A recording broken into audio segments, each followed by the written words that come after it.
on. It's my turn. It's my turn. Last chance to get these things roll like blind. Don't let it sail out there, no stop my grind. Brighter than the sun, can't be outshined. It's my turn.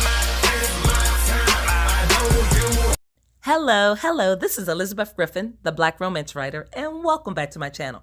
If you haven't subscribed, if you aren't following me, please take a moment and do so, and definitely hit the notification bell so that anytime I upload a video, whether it's early in the morning, whether it's in the afternoon, or whether it's late at night, you will be made aware of my video. Today, I want to talk about one of my favorite tropes, which is the masquerade ball trope, or the stranger behind the mask trope. I grew up reading Harlequin romances, and whenever I came across a romance that featured a masquerade ball or some type of trickery, I immediately bought the book or rented it from the library or obtained it whichever way was possible at the time. Over the years, I have tried to figure out why this trope is so appealing. And the only thing that I can come up with is that I love the idea of hiding who you truly are behind a beautiful mask and becoming the person that you want to be and being free. There is something very appealing to me about putting on a mask and disguising who you are and becoming a totally different person, an uninhibited person, and to be physically and sensually free and expressive. There is a very erotic allure to hiding behind a mask and flirting with a stranger and being very close and intimate and dancing with someone in a very, as I said, sensual way. While I'm making this video right now, I'm thinking about dancing with someone very close, when your body is pressed against theirs and you smell their cologne and the warmth of their skin is against yours. It's something just so tantalizing and exciting about that. And when I read these type of tropes or these type of books, I get that feeling. I become that character and I get so invested in the storyline and in the trickery and in the deceit and that whole game of becoming someone else and fooling another person. And then the big reveal. What I like about the stranger behind the mask trope is that you, the writer, can choose to have the big reveal at the beginning of the story, or you can prolong it to maybe chapter 3 or chapter 4.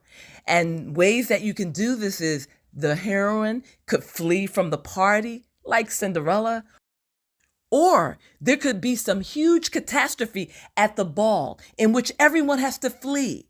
And that means that your heroine and your hero do not get to remove the mask, do not get to discover the identity of the other person. And this can place your characters in a bit of a predicament, because how will they discover the identity of each other? How will they recognize each other if they meet again? Will they be able to recognize each other by the sound of their voices, or will they be able to recognize each other through scent? This will make for enjoyable writing as well as enjoyable reading. A question that I would like to pose to you, the writer, is what type of story are you telling? In which genre are you writing? Are you writing suspense? Are you writing sweet romance? Are you writing a dark romance? What type of story are you telling? And where will it take place? Will the ball take place in a city? Will it take place in the country? And what is the heat level? Is this an erotic romance? Is this a sweet romance? Is this a steamy romance? What is the heat level? This is something that you should think about before you write it, so that if you choose to, you can incorporate certain kinks into your writing. Lately, I have been listening to a lot of videos and paying attention to dark romances. And these are dark mafia romances. And there's something that is very appealing about these type of romances. So you may want to go the dark route, or you may want to take another route, such as paranormal, or maybe IR, interracial romance. This is definitely up to you. But whatever you do, enjoy the process. Enjoy writing the story. Because for me, once I start writing and I get invested in it, I just don't know how to stop until I get to the end. I'm curious to know whether you are a pantser, a person that writes by the seat of their pants, or are you a plotter, a person that plots out the story and has an outline? What about the length of your story? Is this going to be a novel, a 50,000 word novel? Is it going to be a novella, which may be 30,000 words? Or is it going to be a short story, which would be maybe 15 to 20,000 words? What is going to be the length of your story? And who are your characters? Have you created a character profile? What are your characters' weaknesses? What are their strengths? What do they look like? What is their profession? These are all things that will play into the type of masquerade story that you're going to tell. I currently have a series on Kindle Vella, the episodic platform for fiction and nonfiction writing that's hosted by Amazon. I have a series called Take Me, and I'd like to share an excerpt with you. Episode 14. Take Me, written by Elizabeth Griffin. The intriguing scent of a female's perfume pulls Gabriel away from playing the game of solitaire on his phone. He enjoys the slight rose petal fragrance, but doesn't get a chance to look up before he feels warm breath on his right ear. No palabras son necesario. No words are necessary, Gabriel. The woman whispers. She is standing behind him. Marlena leans in closer. I prefer my men silent. It's you, he said in an accusatory voice. An unexpected smile graces the lips of the Afro-Latino. Me sorprendes. You surprised me. I cannot escape you. Have you followed me to this table? Gabriel turns his head slightly and looks into the face of a woman wearing a ruby red mask. His eyes are immediately drawn to her red lips. He reads her response while also listening.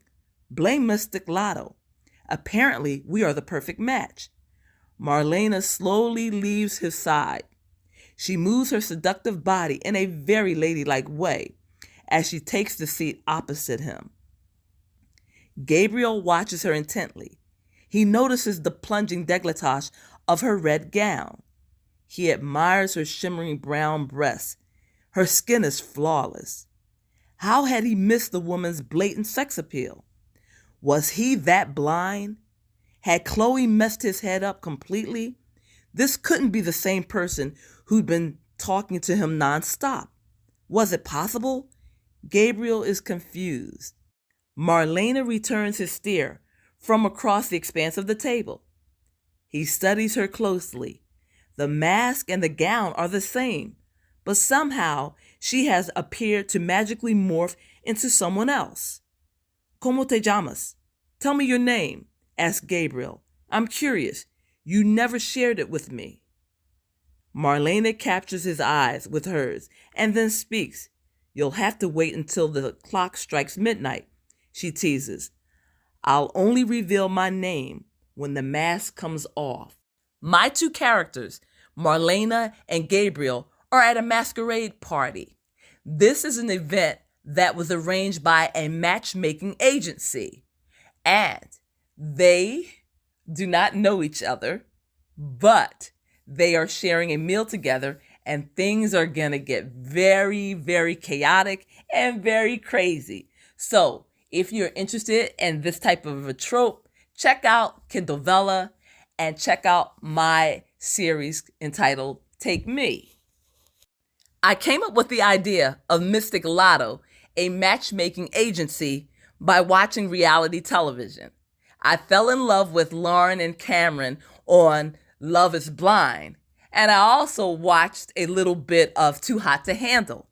And then the idea occurred to me. I wanted to write reality romance, and I wanted to base it off of reality television. So if you're interested in this particular story, go to the Kindle Vella website. You can read the first 3 episodes for free. Don't forget to leave a thumbs up, and don't forget to crown me. And also, you can purchase tokens and you can read the whole series. It is completed. It is 55 episodes, and definitely, I hope you will enjoy.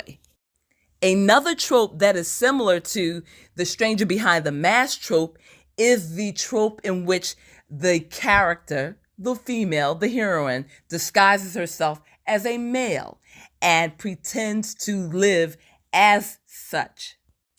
When I saw the movie Yentl, I loved the idea that she disguised herself in that film, and that has stayed with me. So I would like to do a story in which the woman disguises herself as a man, and I'm not sure what time period this story will take place in and what are the reasons for the deception. But I always like those stories in which the young lady disguises herself as a man and fits in with the men and proves herself and her worth and her strength. And I just find those type of stories enjoyable. So I hope this video has been entertaining. I hope it has been helpful. And if you have certain stories that you'd like to recommend to me, please do, because as I said, I love these 2 tropes, and I would love to explore other writers and to see their interpretation of a stranger behind the mask, or the identity, the gender hiding type of trope. So as always, thank you for joining me on my platform. I'm wishing you love, peace, joy, and happiness. And if you have any topics that you would like me to discuss, please leave a comment below and I will definitely respond. Until next time, bye-bye.